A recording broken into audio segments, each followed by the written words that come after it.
Fortunate and working here at the faculty, I have been cross-appointed in music, philosophy, and music education, of course. Everything's education, as we know, it's very political, and also philosophy.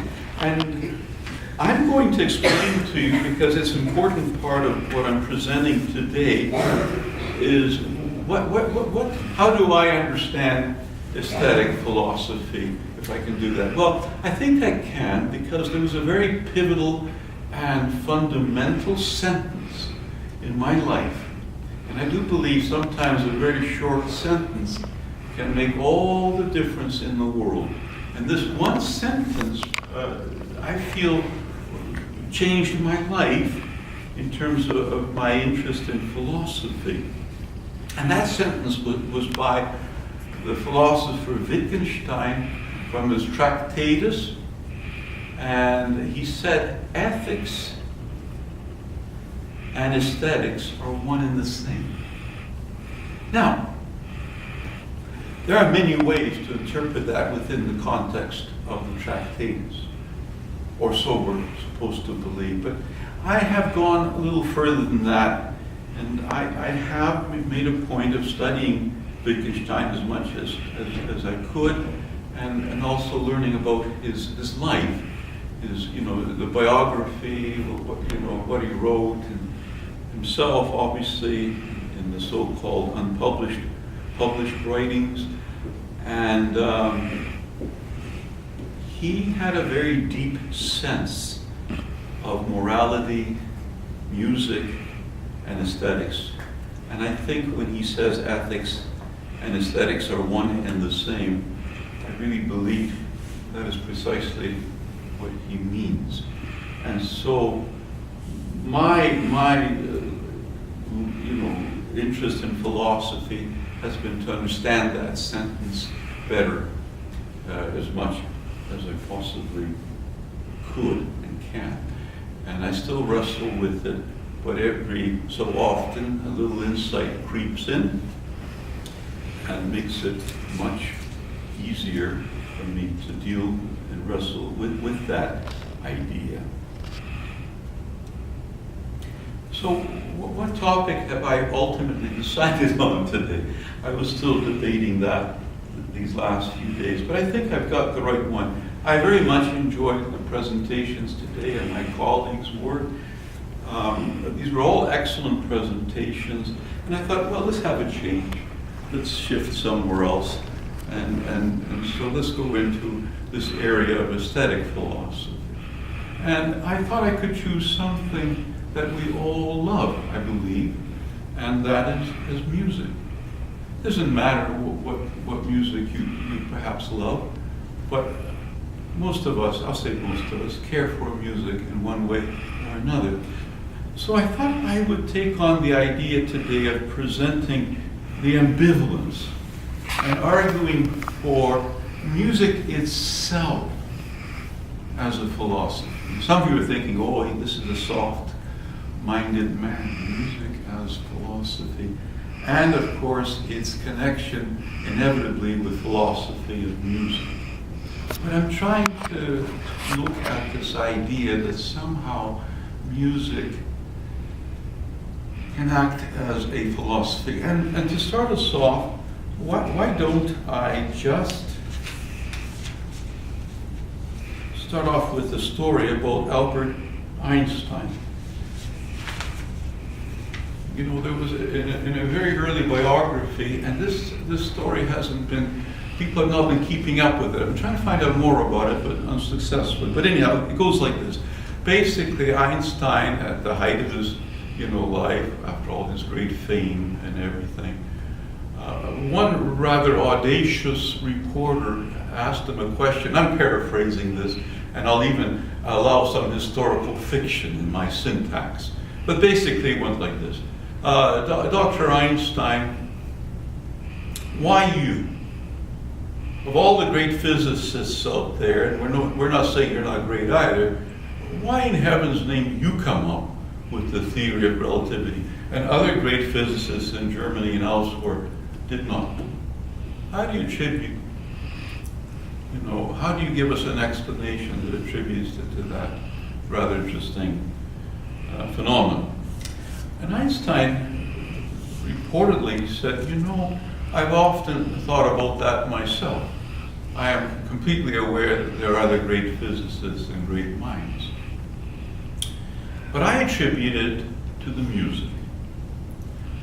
Einstein loved to play the violin. He always wanted to be, as a young man, a great violin virtuoso, but that was not his fate. He did not seem to have, perhaps, that ability, but he was a very fine and accomplished violinist. Now, I took great note of that, and I began to ask myself, what is he talking about exactly? Now, today, many people use the word intuition. And I'm delighted to see that word being used. I qualify perhaps a little bit more, and I like to refer to it, in my case, as my informed intuition. And so with my informed intuition, I sense that there's a great puzzle here. I thought, yes. From what I understand, from what I studied as a philosophy student in philosophy of science, and I was very fortunate in that study. Yes, we studied Einstein, we did the best we could, I did, to understand. And it clicked with me, yes, of course, there's a phenomenology of time in music. And yes, it's all there, everything that I could understand. Even the simplest idea of time in music. Let me just give you a very simple example. It doesn't really matter what the piece is, but in this case, it was a sonata by Chopin, his famous funeral march sonata. We all know the famous funeral. In the last movement, there's this strange piece that goes extremely fast by Chopin, and he wants you to play it pretty well as fast as you humanly can. And for me, it's always like the wind at a cemetery after a funeral. There's a beautiful, actually I saw Dr. Zhivago, perhaps you saw this film. There's a lovely scene after his poor mom, as a boy, is buried, and they show the cemetery at night. No one there, the wind whirling around. It's just haunting. So every time I played that myself, because I'm a pianist, I tried to do that. And I would keep the pedal down so when the wind came blowing around, got me in trouble, some critics says, have to do what you feel is right. Anyhow, now here's the interesting thing. I devised a little experiment with this, and so I took the recordings of very famous great pianists playing this last movement, and I found 5 great virtuosi that played it. And then I did a test on my students, and really and truly, I can honestly tell you that my students didn't know very much about this sort of esoteric things, so it was relatively safe ground. I told them to close their eyes, I turned out the lights, and I said, we're going to decide who's the fastest performer today of this. And then I played it for them first. I played it a little slower so they could hear it better. And then I played it quickly, and then I played the 5 examples. And of course, I knew, or I was hoping, that they would choose that the fastest would be the slowest performance, and the slowest would be the fastest. Which they did, but they couldn't believe it. So I had to prove it to them, which I did, of course, with the simple timepiece and measured it. And then they looked at me, because at some point you cannot abrogate your responsibility, and said, how is this so? How is it so? And of course, that is not an easy answer. But in giving the answer, I realized the sort of things Einstein, I believe, was referring to. And someday I hope to write a book about this. I haven't done it yet because I'm a bit lazy, and there seems to be more pressing things to do. But if we take T.S. Eliot's In Praise of Idleness, hopefully my idleness will end, and I'll actually maybe write this book and try to explain what I think happened between the music and what Einstein did with grand theory. So, fine, what I said to them, I said, you see, the pianist who's the slowest is, in fact, the craftiest. And in this case, it was a pianist called Vladimir Horowitz. Perhaps you've heard of that name. He died like this. I don't know how many years ago, 15 years, whatever. I'm not good with that sort of thing. And he plays it slower, but what he does is he plays it slow enough so that you can hear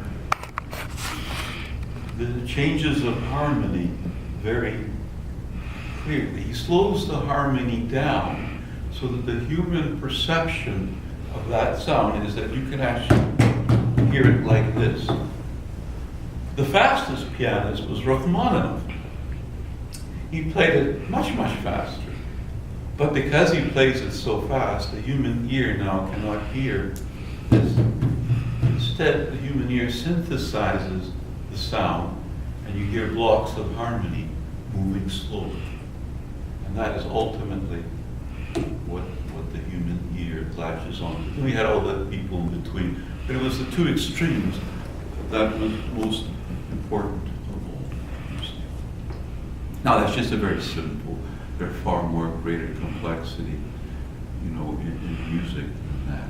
And the phenomenology of music and time is a remarkable study. There are very few people in the world who have actually done it. Some have been American, in particular an unrecognized brilliant man, Lippmann, I can't remember his person, at Memphis, Minnesota, University of Missouri, and a few others. But of course, the tradition of philosophy of music is very, very rich and vibrant. So I'm going to go next to my next quotation. We'll go to Plato now. Just music and rhythm found their way into the secret places of the soul, where they mightily fasten and impart grace. This very beautiful quotation is, of course, from Plato's Republic. And we could spend 50 years talking about Plato's philosophy. We literally, I think, there's more to it than most people realize, and you just glossed over. But anyhow, it's a very moving and quotation. Another one that I want to read to you is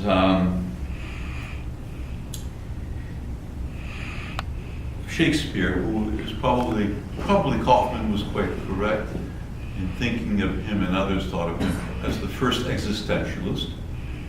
There's a great deal of moral philosophy. If you really want to understand existentialism and you don't want to read Sartre and all these other wonderful people, just read Hamlet again.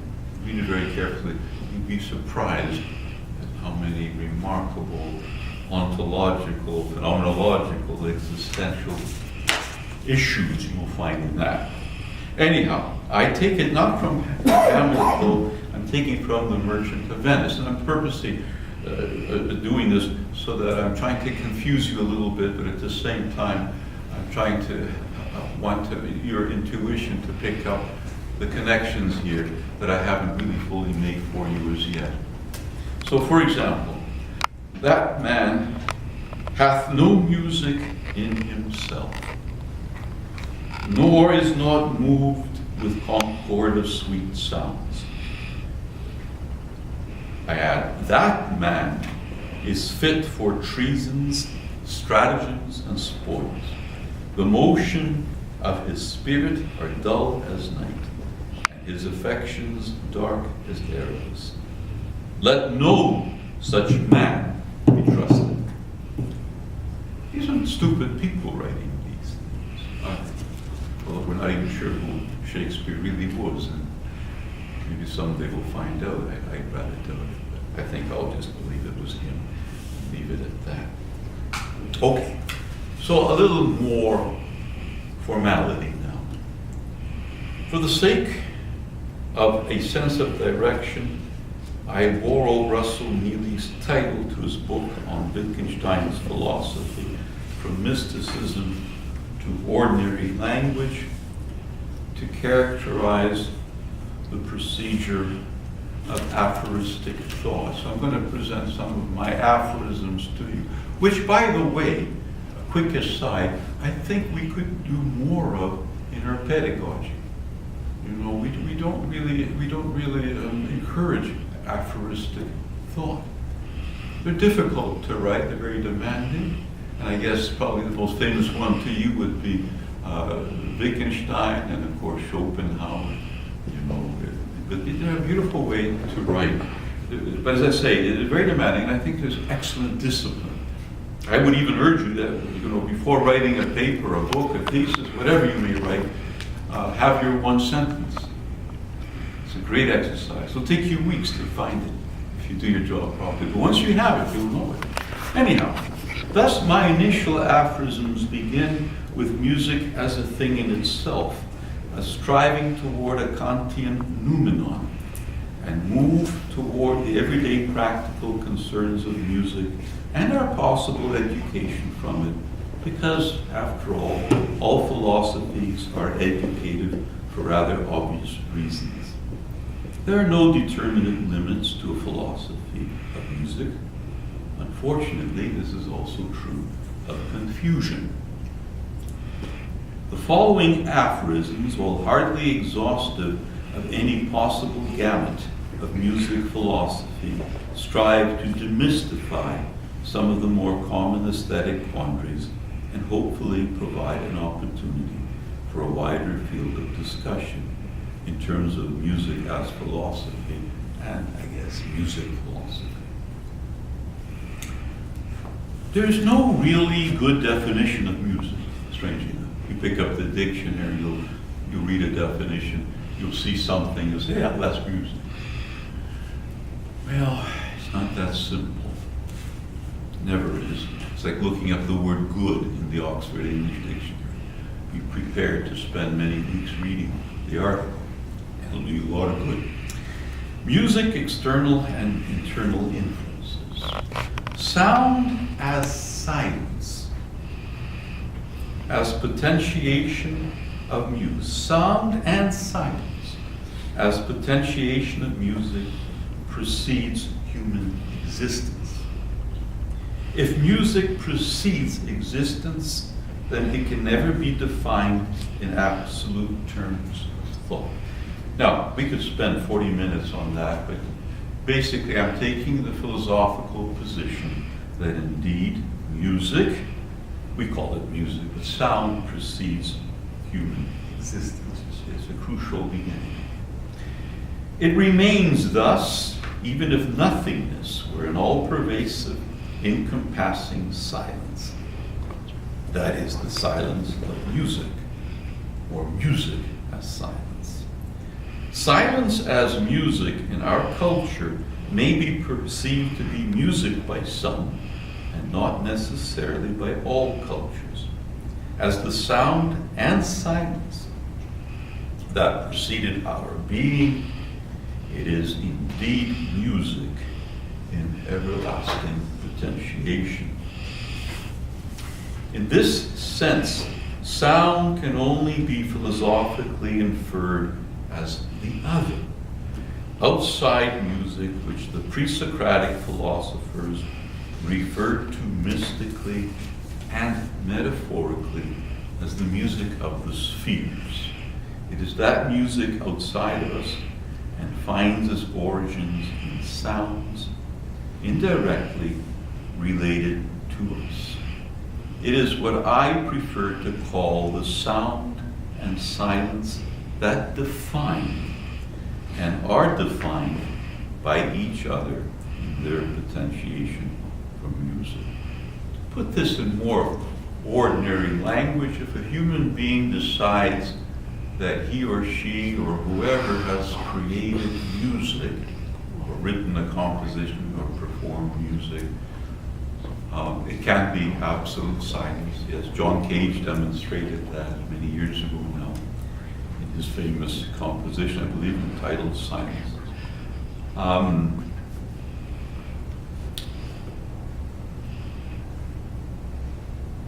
I've lost my train of thought. You see, I am getting older.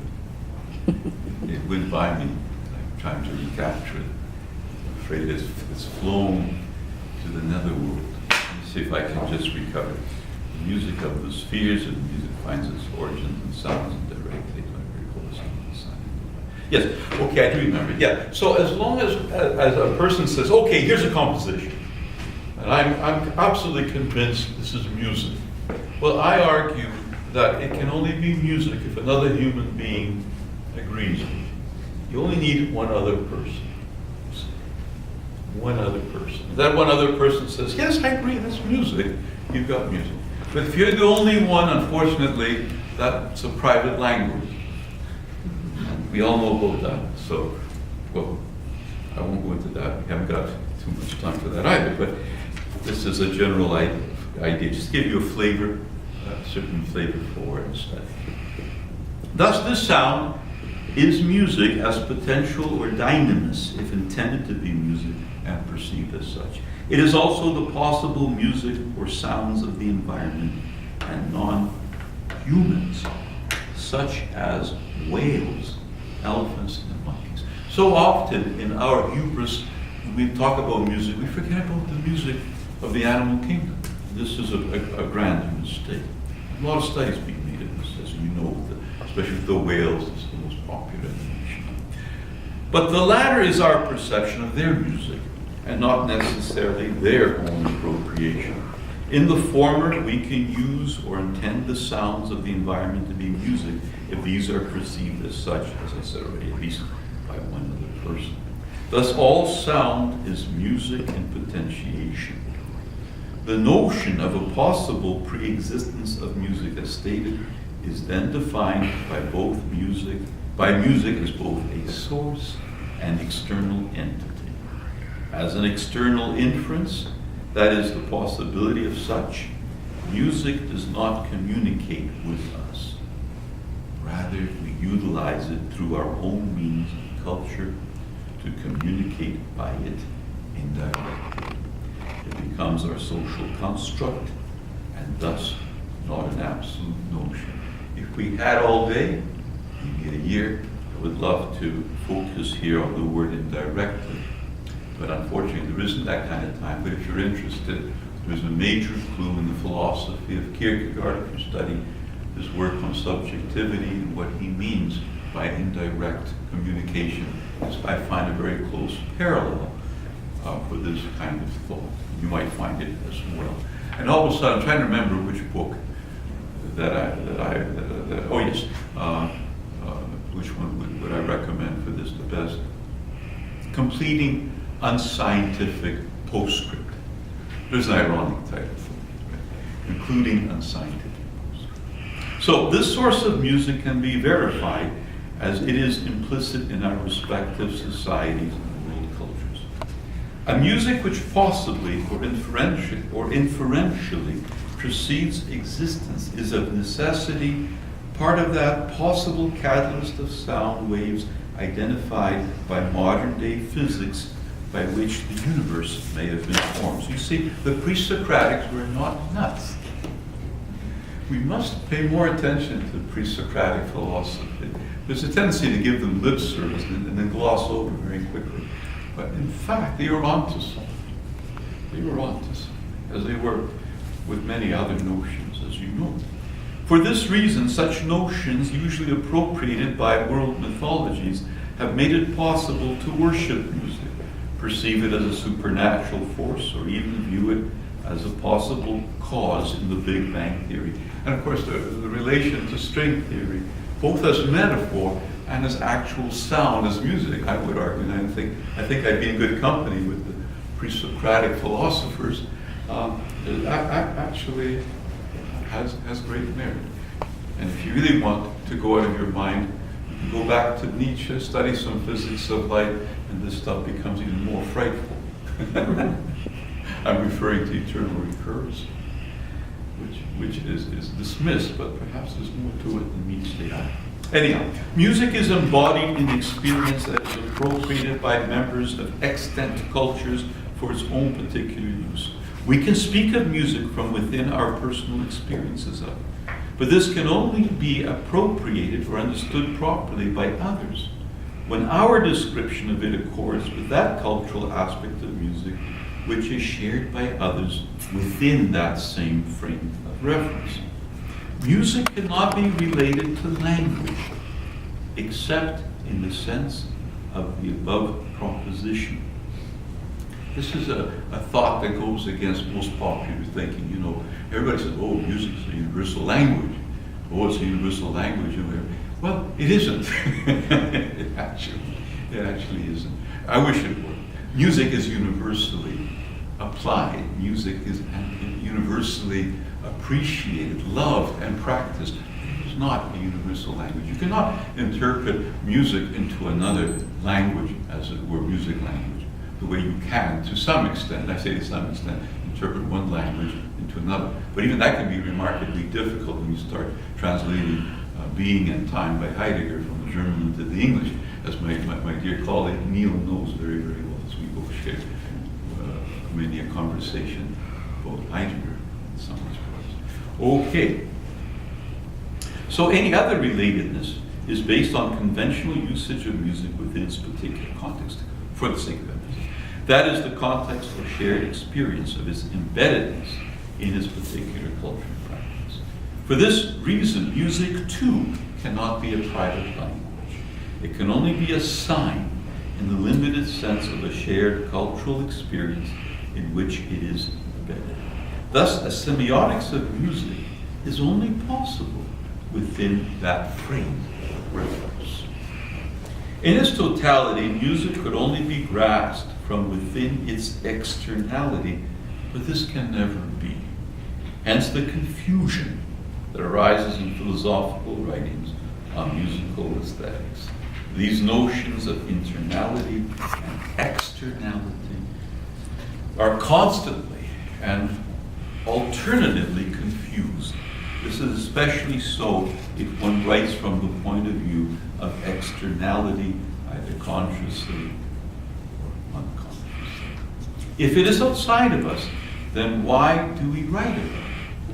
This has to be because of our indirect relation to it and our strong sense of a misguided, though human need for opposites or dichotomous dualisms in the futile pursuit of synchronic and categorical paradigms. I'm reading slowly. What's the point of rushing through? In my naivete, I brought 35 pages. If I get through 5, that's fine. I'm not going to worry about it. We've already had enough to think about for the next 10 years, haven't we? If we're humble, yes. If we're humble. And that's what Plato meant, by the way, I think, to a large extent, is that humility.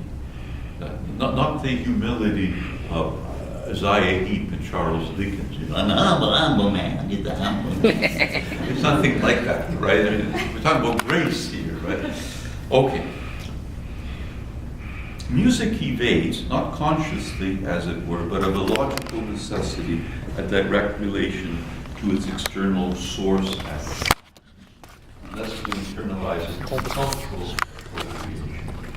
Even cultural appropriation leaves music as it is, in the same sense that philosophy or language leaves everything or the world as it is. And of course, I'm borrowing here from our good man Wittgenstein. It is of this that Darwin argued against Spencer, who inferred music as sound and dynamis came before language. Darwin believed that there was a music as sound and potentiation a priori that came before our appropriated music, which still preceded language, which then became a basis for language as music. But this does not mean that language is music per se, only a kind of music.